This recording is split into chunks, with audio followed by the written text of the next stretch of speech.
Assalamualaikum warahmatullahi wabarakatuh. Perkenalkan, nama saya Melina Uli Jasmine dari Fakultas Keguruan dan Ilmu Pendidikan, Prodi Pendidikan Bahasa dan Sastra Indonesia. Di sini, saya akan mempresentasikan tentang menyimak dan membaca. Keterampilan berbahasa dalam kurikulum sekolah memiliki 4 aspek. Yang pertama, keterampilan menyimak, yaitu seseorang harus mengaktifkan pikirannya untuk dapat mengidentifikasikan bunyi-bunyi bahasa, memahaminya, dan menafsirkan maknanya. Lalu yang kedua, keterampilan membaca, yaitu kapasitas seseorang dalam memahami, menafsirkan, membaca, dan memecahkan kode bahasa pada teks tertulis. Dan yang ketiga, keterampilan berbicara, yaitu kemampuan berbahasa dalam mengucapkan bunyi-bunyi artikulasi. Dan yang keempat, keterampilan menulis, yaitu kemampuan mengungkapkan ide atau gagasan menjadi sebuah karangan. 4 keterampilan tersebut pada dasarnya merupakan satu kesatuan, atau merupakan catur tunggal. Setiap keterampilan itu erat sekali hubungannya dengan proses-proses berpikir yang mendasari bahasa. Bahasa seseorang dinilai yang mencerminkan pikirannya.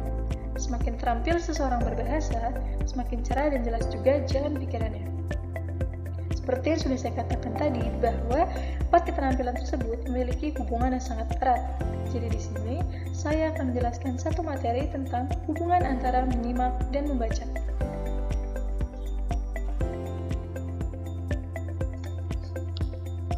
Pengertian menyimak dan membaca.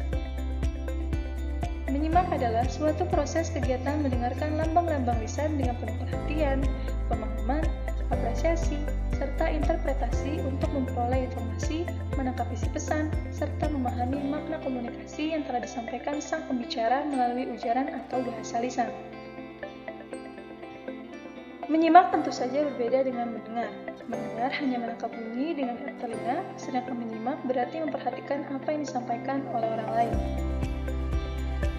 Sedangkan pengertian membaca itu sendiri adalah suatu proses yang dilakukan serta dipergunakan oleh pembaca untuk memperoleh pesan yang hendak disampaikan. Selanjutnya, hubungan menyimak dan membaca. Menyimak dan membaca berhubungan erat karena keduanya merupakan sarana untuk menerima informasi dalam kegiatan berkomunikasi. Pembelajaran kegiatan membaca kurang efektif apabila tidak disertai dengan kegiatan menyimak. Karena dalam kegiatan membaca membutuhkan perbendaharaan kata yang cukup banyak dari simakan yang diperdengarkan oleh peserta didik.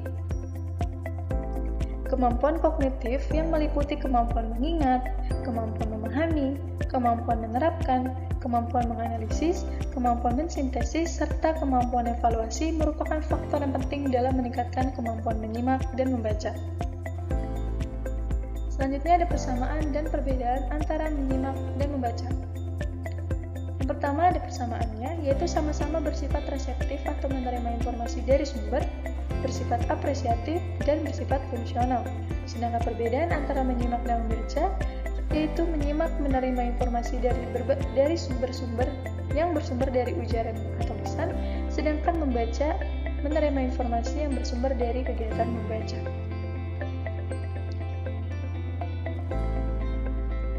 Menurut Barker et al.